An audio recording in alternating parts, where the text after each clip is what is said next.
What is the mark of the beast? Some people say it's a microchip implant, a device for monitoring financial transactions, while some say it's simply the number 666, denoting an individual's name and numerology, and others describe the mark as a set of anti-Judeo-Christian values.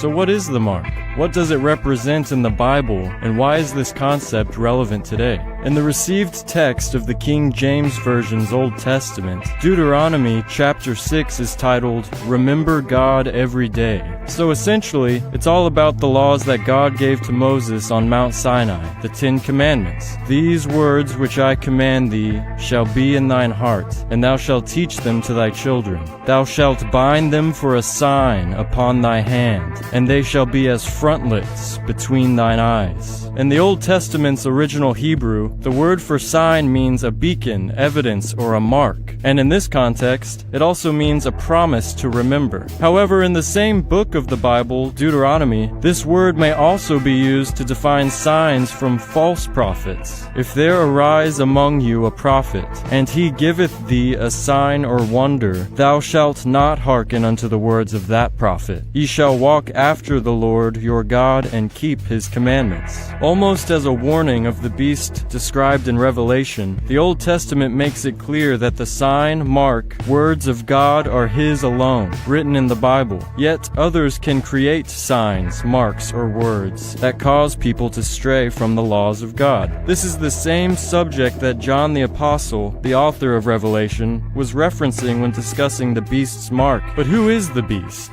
The Bible's Old and New Testament use the word beast to metaphorically describe a political institution of great power and influence. Daniel had a dream and visions of his head. Daniel spoke, and he said, "I saw in my vision 4 beasts come up from the sea, diverse from one another. These great beasts which are 4 kingdoms which shall arise out of the earth." This metaphorical description of kingdoms as beasts is used by John to describe political institutions in the book of Revelation. And in this final prophetic book of the New Testament, the mark is said to be given to all people by a beast, the second political institution described in this chapter. "I stood and saw a beast rise up out of the sea, and he opened his mouth in blasphemy against God. Power was given to him over all kindred, tongues, and nations. And I beheld another beast coming up out of the earth, and he exercised all the power of the first beast before him, and caused the earth to worship the first beast. And he caused all, both small and great, rich and poor, free and bonded, to receive a mark in their right hand or in their foreheads, and that no man might buy or sell save he that had the mark, or the name of the beast, or the number of his name." Before the beast forces his mark on the world, it primes the people for the false sign by causing them to worship the first beast. This political institution tries to take the place of God and become him.